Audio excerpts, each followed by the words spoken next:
तो फिल्म की शुरुआत जॉर्ज से होती है, जो MI6 का एक एजेंट है। वो रात के वक्त सीक्रेटली अपने बॉस से मिलता है, जो उसे बताता है कि उसकी टीम में कोई गद्दार है, क्योंकि जॉर्ज के बॉस को पता चला था कि उनकी सीक्रेट इंफॉर्मेशन लीक हो चुकी है और ये इंफॉर्मेशन बहुत ज्यादा सेंसिटिव थी। इसके रिजल्ट में एक न्यूक्लियर वॉर भी हो सकती है। जॉर्ज गद्दार को ढूंढने के लिए तैयार था, तो उसके बॉस ने कहा कि याद रखना, तुम्हारे ग्रुप में तुम्हारी वाइफ कैथरीन भी है और वो भी गद्दार हो सकते हैं। जॉर्ज घर आते ही अपनी वाइफ कैथरीन से ये सब डिस्कस करता है और बताता है कि उनके सीक्रेट मिशन की इंफॉर्मेशन लीक हो चुकी है, जो कि उन्हीं की टीम में से किसी एक ने की होगी। वो कहता है कि मैं गद्दार का पता चलाना चाहता हूँ, इसीलिए मैंने अपनी पूरी टीम को डिनर पे इनवाइट किया है। कि डिनर नॉर्मल तरीके से स्टार्ट होता है। किसी को भी नहीं पता था कि जॉर्ज ने इनको क्यों बुलाया। सब डिनर कर रहे थे तो जॉर्ज जानबूझकर ऐसी बातें करता है जिनसे ये लोग भड़क जाएं और गद्दार कोई ना कोई ऐसी बात करे जिससे उसे क्लू मिल जाए। सभी की ड्रिंक में जॉर्ज ने ड्रग मिला दी थी, जिनके असर के बाद वो इन सब से कुछ ऐसे सवाल करता है जिससे ये शो हो रहा था कि ऑफिस में ये जिस मिशन पर काम कर रहे हैं उसमें कुछ खराबी हो रही है। सभी दो नॉर्मल रहते हैं, पर क्लैरिसा एकदम से भड़क जाती है और इस सब का इल्जाम अपने फियांसे पर लगाने लग जाती है। वो भी ये सुनकर भड़क जाता है, तो क्लैरिसा बहस को खत्म करने के लिए गुस्से में एक नाइफ उठाकर उसका हाथ जख्मी कर देती है। ये सब लोग उसे देखने में लग जाते हैं और डिनर यहीं पर रुक जाता है।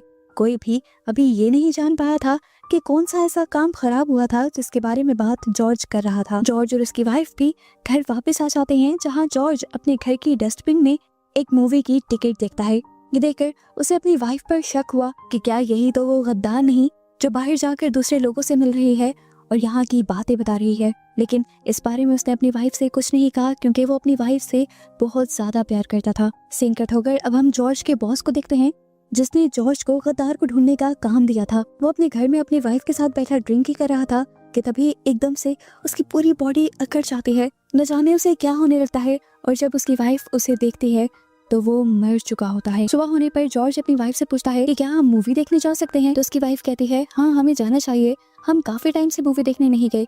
उसके एक्सप्रेशन ऐसे थे जैसे वो सच बोल रही हो। तो जॉर्ज को शक हुआ कि शायद वही गलत सोच रहा है। अब वो अपनी वाइफ के यहाँ से जाते ही जानबूझकर अपना की कार्ड अपनी वाइफ के बैग में डाल देता है, जिसके बाद कैथरीन और जॉर्ज दोनों ही अपने काम पर चले जाते हैं। ऑफिस आते ही जॉर्ज को ये खबर मिलती है कि उसके बॉस की डेथ हो गई है। ये बात सुनकर उसे शौक तो लगता है, लेकिन फिलहाल उसे अपने काम पर फोकस करना था। वो अपनी वाइफ के ऑफिस में जाकर उससे की कार्ड मांगता है और इसी बहाने से धोखे से वो उसकी सारी मीटिंग का शेड्यूल भी देख लेता है। तकरीबन मीटिंग्स तो उनके ऑफिस से ही रिलेटेड थी, लेकिन एक मीटिंग ऐसी थी जिसके बारे में वो नहीं जानता था। हालांकि वो एक ही ऑफिस में काम करते थे और एक ही घर में रहते थे। तो वो फैसला करता है कि चुपके से वो इस मीटिंग की इन्वेस्टिगेशन करेगा। अब कैथरीन उनकी एजेंसी की साइकेट्रिस्ट के पास जाती है उनके रेगुलर सेशन के लिए, जहां वो ठीक से रिस्पॉन्ड नहीं कर रही थी डॉक्टर को। तो यहाँ डॉक्टर ने कैथरीन से कहा कि अगर मेरे साथ कोऑपरेट नहीं करोगी तो मैं तुम्हें जाने भी नहीं दूंगी। कैथरीन का सेशन शुरू हो जाता है और सेशन के दौरान डॉक्टर को पता चलता है कि सच में कैथरीन को बुरे ख्वाब आते हैं और कुछ सोचे भी उसे डराती हैं। और ऐसा अक्सर तभी होता है जब कोई इंसान कोई बुरा काम करके डरा हुआ हो। डॉक्टर जब कैथरीन से ये कहती हैं तो कैथरीन जवाब देती है कि सभी के कुछ सीक्रेट्स होते हैं, जैसा कि तुम्हारा भी है कि तुम कैथोलिक हो और ये बात तुमने ऑफिस में सबसे छुपाई है। असल में ये जो जॉब कर रहे थे इसमें दीन मजहब सब छोड़ना होता है। अब डॉक्टर भी ये सीक्रेट सुनकर कैथरीन की धमकी में आ जाती है और उसकी हालत का किसी को नहीं बताती। दूसरी तरफ जॉर्ज एक नदी किनारे अकेले टाइम स्पेंड करने गया था ताकि उसे कोई क्लू मिले कि आखिर खुफिया कोड्स को दुश्मनों तक बेचने वाला आखिर है कौन। इतनी ही देर में जॉर्ज के पास एक आदमी खबर लेकर आता है कि उसे एक अकाउंट का पता चला है जिसमें 7 मिलियन यूरो आए थे और इस टाइम ये फेक अकाउंट उसकी वाइफ के नाम पे था। जॉर्ज चाहे जितना भी इग्नोर करता, अब तक उसका शक उसकी वाइफ पे ही जा रहा था। फिलहाल के लिए जॉर्ज इस आदमी से कहता है तुम ये बात अभी किसी और को मत बताना, जिसके बाद अब उसने फैसला कर लिया था कि वो कैथरीन के हर काम पर और भी ज्यादा कड़ी नजर रखेगा। खैर थोड़ी देर बाद वो अपनी क्लीग क्लैरिसा के घर जाता है, जिसने पिछली पार्टी में अपने फियांसे के ही हाथ पे चाकू स्टैब किया था। जॉर्ज उससे उसके रिलेशन के बारे में पूछता है तो क्लैरिसा बताती है कि यहाँ सब ठीक है। वो जॉर्ज को बताती है कि मैंने पिछली पार्टी में ही नशे में गलती से ही अपने फियांसे को स्टैब कर दिया था, हालांकि उसकी कोई गलती नहीं थी। वो मुझसे प्यार करता है और मैं भी उसके साथ खुश हूँ। जॉर्ज पूछता है कि इसके अलावा तुम्हारा कोई और रिलेशन तो नहीं। वो थोड़ी सी घबरा जाती है और ना में जवाब देती है। तो जॉर्ज कहता है तुम मुझसे झूठ बोल रही हो, मैं जानता हूँ कि तुम्हारा एक और आदमी से ताल्लुक है और इस बारे में तुम्हारे फियांसे को भी नहीं पता। असल में वो नहीं बल्कि तुम उस पर चीट कर रही हो और अगर उसे पता चल गया तो वो इस रिलेशन को तोड़ भी सकता है। क्लैरिसा ये सुनकर डर जाती है और उससे पूछती है कि तुम आखिर क्या चाहते हो, तुमने मेरे बारे में ये सारी मालूमात क्यों इकट्ठी की हुई है। वो अब अपना असली मकसद बताता है कि तुम्हारे पास जिस सैटेलाइट का कंट्रोल है मैं उसके जरिए अपनी वाइफ पर नजर रखना चाहता हूँ, क्योंकि मुझे लग रहा है कि कैथरीन ही है जिसने वो सारी इंफॉर्मेशन लीक की है। मैंने उसका शेड्यूल चेक किया है, उसमें वो एक ऐसे बंदे से मिलने वाली है जिसका हमारे ऑफिस से दूर दूर तक कोई ताल्लुक नहीं और वो आदमी भी रशियन है और मेरी वाइफ के ही एक फेक रशियन अकाउंट में 7 मिलियन यूरो रिसीव हुए हैं। मैं जानना चाहता हूँ कि ये पैसे कहाँ से आए और किसने भेजे। क्लैरिसा हैरान होकर उसे देखती रहती है और कहती है मैं तुमसे एक सवाल पूछूं, तुम अपनी वाइफ पर शक भी कर रहे हो लेकिन आज तक तुम्हारा रिलेशन इतना परफेक्ट कैसे है। जॉर्ज जवाब देता है कि इसके लिए लॉयल रहना पड़ता है और मैं अपनी वाइफ के लिए कुछ भी कर सकता हूँ। ये बात सुनने के बाद अब क्लैरिसा उससे कहती है वैसे तुम्हें मेरे राज पता चल गए हैं, अगर तुम्हें मेरे राज ना भी पता होते तो मैं तुम्हारी जरूर हेल्प करती। यहाँ ऑफिस से एक बंदा जॉर्ज को खबर देता है कि उसकी वाइफ ऑफिस से निकल चुकी है, इसीलिए फौरन जॉर्ज और क्लैरिसा सैटेलाइट कंप्यूटर पर बैठ जाते हैं जहाँ पे मीटिंग थी। ये लोग उस जगह की सीसीटीवी फुटेज पे निकाल देते हैं और देखते हैं कि कैथरीन एक रशियन आदमी से मिलने आई थी। अब जॉर्ज क्लैरिसा से कहता है तुम पूछ रही थी ना कि हमारा रिलेशन परफेक्ट कैसे है, देखो मैं जानता हूँ कि वो किसी रशियन आदमी के साथ है पर फिर भी मुझे उस पर भरोसा है और कोई अगर उसे नुकसान पहुँचाने की कोशिश करेगा तो मैं उसकी जान लेने के लिए भी तैयार हूँ। अब क्योंकि जॉर्ज और क्लैरिसा ने सैटेलाइट को हैक करके कैथरीन पर नजर रखी थी तो सैटेलाइट हैक होने की खबर इनके बॉस को भी हो गई और फौरन इन्होंने मीटिंग रखवा ली।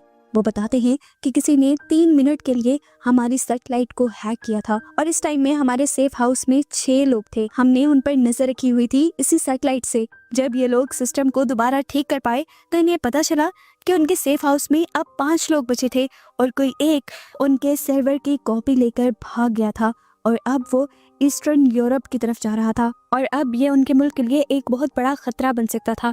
रशिया की तरफ से उनके खिलाफ एक जंग भी हो सकती थी और ये जंग वर्ल्ड वॉर में भी तब्दील हो सकती थी। अब यहाँ बैठे जॉर्ज को अपने ऊपर ही गुस्सा आने लगता है कि कैसे वो इतना लापरवाह हो सकता है। उसने अपनी वाइफ पे नजर रखने के चक्कर में उनके ही दुश्मनों का काम आसान कर दिया। अब गद्दार को ढूंढने की जिम्मेदारी भी जॉर्ज को ही दी जाती है और उसे कहा जाता है कि जल्दी गद्दार को ढूंढो और उसे पता चलाओ कि उसने ऐसा क्यों किया था। अब मीटिंग खत्म होने के बाद क्लैरिसा इस बात को छुपा नहीं पाती और अपने फियांसे को ये बात बता देती है कि सैटेलाइट उन्होंने ही हैक की थी और सैटेलाइट हैक करने का उनका मकसद कोई बड़ा नहीं था, बस जॉर्ज अपनी वाइफ पर नजर रखना चाहता था। और ये बात क्लैरिसा का फियांसे जाकर सच में कैथरीन को बता देता है। वो कैथरीन से कहता है कि तुम्हारा हस्बैंड तुम पर शक कर रहा है, तुम्हें संभल कर रहना होगा। कैथरीन उससे कहती है तुमने अच्छा किया कि मुझे ये बात बताई, अब आगे ये बात किसी को मत बताना। रात जाती है और हम जॉर्ज और कैथरीन को एक ही कमरे में एक ही बेड पर देखते हैं, लेकिन दोनों ही आज एक दूसरे से नजरें तक नहीं मिला रहे थे, बात करना तो दूर की बात। कुछ देर बाद बहुत सोचते हुए जॉर्ज कैथरीन से कहता है सब लोग हमें फंसाने की कोशिश कर रहे हैं, हमें संभल कर रहना होगा। सुबह होने पर हम जॉर्ज को मछलियां पकड़ने की तैयारी करता देखते हैं। वो उस आदमी को अपनी सीक्रेट लोकेशन पर बुलाता है जिसने उसे उसकी वाइफ के फेक अकाउंट के बारे में बताया था। जॉर्ज चाहे जितना भी अपने मुल्क के लिए वफादार था, उससे ज्यादा वो अपनी वाइफ से प्यार करता था। अब क्योंकि जॉर्ज के अलावा इस आदमी को भी पता था कैथरीन के धोखे का, तो वो उसे मारना चाहता था। वो उस आदमी से पूछता है कि तुम्हें उस अकाउंट के बारे में क्या पता है, तो वो कहता है कि वो अकाउंट पहले भी कई लोगों के नाम रह चुका है, तुम्हारी वाइफ पर शक करना ठीक नहीं। ये सुनकर जॉर्ज को पता चलता है कि वो खुद भी अभी अपनी खबर सच नहीं मान रहा, किसी को क्या बताएगा, इसलिए वो उसे मारने का इरादा कैंसिल कर देता है। यहाँ ऑफिस में कैथरीन क्लैरिसा से एक और मर्तबा सैटेलाइट हैक करके किसी आदमी का पता चलाने को कहती है और साफ लफ्जों में धमकी देती है कि अगर तुमने ऐसा ना किया तो तुम्हारे कल वाले कारनामे के बारे में सबको बताते हुए तुम्हें जेल करवा दूंगी। क्लैरिसा मजबूर होकर मान जाती है और फिर कैथरीन ये इन्फॉर्मेशन जाकर किसी और बंदे को देती है और बताती है कि ये सर्वर्स की कॉपी लेकर भागा है और इससे पहले कि ये कहीं और भाग जाए, इस लोकेशन पर जाकर इस बंदे को पकड़ लो ताकि और मसले ना बने, जरूरत पड़े तो उसे बॉम्ब से भी उड़ा देना। अब दिखाया जाता है कि कैथरीन ने सच में उस आदमी की गाड़ी पर ब्लास्ट करवा दिया था जो उनके सर्वर का डाटा लेकर यहाँ से भाग रहा था और वो जाकर अब अपने बॉस को ये खुशखबरी देती है कि उनका डाटा लीक होने से बच गया, मैंने उनको बॉम्ब से ही उड़वा दिया। उसके बॉस कहते हैं ये ठीक नहीं था। तो कैथरीन जवाब में कहती है, मकसद तो पूरा हो गया ना। अब कैथरीन ने ही दुश्मन को मरवाया था तो वो कैसे गद्दार हो सकती थी? जो इन्फॉर्मेशन पहले लीक हुई थी उसका गद्दार अभी भी नहीं मिला था। जॉर्ज अब सबको अपने ऑफिस में बुलाता है और कुछ सवाल जवाब के बाद सबको अपने घर डिनर पर इनवाइट करता है। रात में चारों कलीग उसके घर आ जाते हैं तो कैथरीन टेबल पर एक गन लोड करके रख देती है और जॉर्ज कहता है कि आज का डिनर थोड़ा अलग होगा, जो गलत जवाब देगा वो मारा जाएगा। डर से सब पूछते हैं ये कैसा खेल है? तो अब जॉर्ज एक एक करके सबसे पहले सबके पर्सनल राज फाश करना शुरू कर देता है, जिससे सब शर्मिंदा होते हैं। फिर वो जेम्स से कहता है कि तुम मेरी नजरों में मेरी ही वाइफ को गद्दार साबित करना चाहते थे, इसीलिए पहले तुमने मेरे घर पे एक मूवी टिकट छोड़ा, जो मूवी मेरी वाइफ ने कभी देखी ही नहीं थी। वो उसे कुछ तस्वीरें दिखाता है और बताता है कि तुम हमारे ऑफिस के सर्वर में घुसे थे, तुमने कुछ इन्फॉर्मेशन चुराई और फिर उन्हें आगे किसी और को बेच दिया, और फिर जब तुम नशे में थे डॉक्टर के साथ तो तुमने उसे सब कुछ बता दिया। अब जोई कैथाहॉलिक थी, मासूम लोगों को मरने वो दे नहीं सकती थी, इसीलिए उसने ये सारी इन्फॉर्मेशन जॉर्ज तक पहुंचा दी। इसके बाद वो एक और फाइल खोलता है और जेम्स को एक पिक्चर दिखाता है और कुछ डॉक्यूमेंट्स भी, और बताता है कि तुमने रशिया में जाकर अपना एक बैंक अकाउंट खुलवाया था। ये सुनकर जेम्स को गुस्सा आ जाता है, उसे समझ आ जाती है कि अब उसका राज फाश होने वाला है, इसीलिए वो गुस्से में खुद ही टेबल पर से गन उठा लेता है, लेकिन ये गन नकली थी। उसने जब गोली चलाई तो कोई भी नहीं मरा और यहाँ पर कैथरीन ने जल्दी से बंदूक उठाकर गोली चलाकर उसी को ही मार दिया।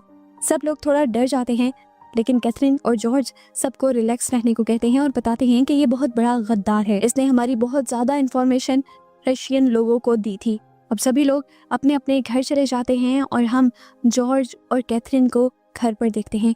इनकी बातों से हमें पता चलता है कि 7 मिलियन यूरो अभी भी इनके पास थे। गिनी वो इन्फॉर्मेशन लीक करने में कहीं ना कहीं इनका भी हाथ था, लेकिन इन दोनों ने बड़ी ही होशियारी से अपने आप को बचा लिया था और अब इस बारे में कोई भी नहीं जानता था, और जो जानता भी था उसे इन लोगों ने मार दिया था। और बस इसी के साथ ये मूवी यहीं पर खत्म हो जाती है।